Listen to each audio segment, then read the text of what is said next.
एक व्यक्ति को रास्ते में यमराज मिल गए। वह व्यक्ति उन्हें पहचान नहीं सका। यमराज ने पीने के लिए व्यक्ति से पानी मांगा। उस व्यक्ति ने बिना कोई प्रश्न किए झट से अपनी थैली से पानी निकाला और उन्हें दे दिया। वृद्ध ने कृतज्ञ होकर जल पिया और फिर कहा, वत्स, मैं यमराज हूं। आज तुम्हारी आयु पूरी हो चुकी है और मैं तुम्हारे प्राण हरने आया हूं। यह सुनकर व्यक्ति का चेहरा सफेद पड़ गया। हृदय कांप उठा। डर के मारे उसके पांव लड़खड़ा गए। लेकिन यमराज बोले, डरो नहीं, क्योंकि तुमने मेरी प्यास बुझाई है। अतः मैं तुम्हें एक विशेष अवसर देना चाहता हूं, तुम्हारी किस्मत बदलने का मौका।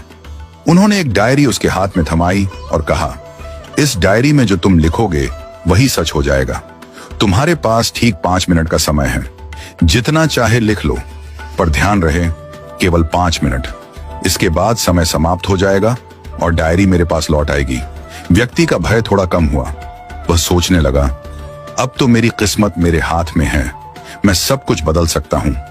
उसने जल्दी जल्दी डायरी खोलनी शुरू की। पहला पृष्ठ देखा।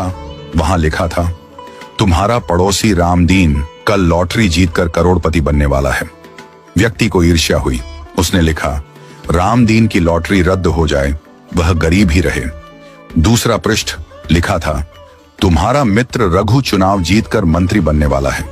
व्यक्ति ने लिखा, रघु चुनाव हार जाए, उसे अपमान झेलना पड़े। तीसरा पृष्ठ, तुम्हारा छोटा भाई विदेश जाकर बड़ा व्यापारी बनने वाला है। व्यक्ति फिर लिखता है, वह कभी विदेश न जा पाए, नौकरी के लिए भटके। इस प्रकार वह एक एक कर पृष्ठ पलटता रहा और हर पन्ने पर दूसरों की खुशियां मिटाने लगा। उसका मन ईर्ष्या और द्वेष से भर गया था। अंत में उसने डायरी का अंतिम पृष्ठ खोला। यह उसका अपना पृष्ठ था, जहां लिखा था, अब तुम अपने जीवन का भविष्य तय कर सकते हो। वह मुस्कुराया, पेन उठाया, लेकिन तभी एक ठंडी सी आवाज आई, वत्स, तुम्हारा 5 मिनट का समय समाप्त हो चुका है। यमराज ने धीरे से डायरी उसके हाथ से ले ली और कहा, तुमने अपने जीवन का सबसे कीमती समय दूसरों का बुरा सोचने में बर्बाद कर दिया। न स्वयं के लिए कुछ लिखा, न अपने जीवन को सुधारने की कोशिश की। यह अवसर तुम्हें ईश्वर ने दिया था, पर तुमने अपनी दुर्बुद्धि से उसे खो दिया। अब पछताने से कुछ नहीं होगा। व्यक्ति फूट फूट कर रोने लगा।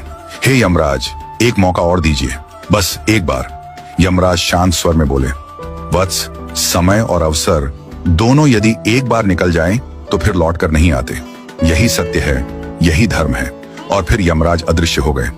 समय अनमोल है, इसे सोच समझकर उपयोग करो। ईर्ष्या और द्वेष जीवन को नष्ट कर देते हैं। यदि ईश्वर तुम्हें कोई शक्ति या अवसर देता है, तो उसका उपयोग अपने और दूसरों के कल्याण के लिए करो। दूसरों का बुरा चाहने से तुम्हारा भला नहीं होता। जो व्यक्ति अपने भाग्य को सुधारने की जगह दूसरों को गिराने में समय लगाता है, वह अंत में अपने हाथों अपनी ही हार लिख देता है। सच्चा मनुष्य वह है जो अवसर मिलते ही प्रकाश की ओर बढ़े, न कि अंधकार में दूसरों को ढकेलने लगे।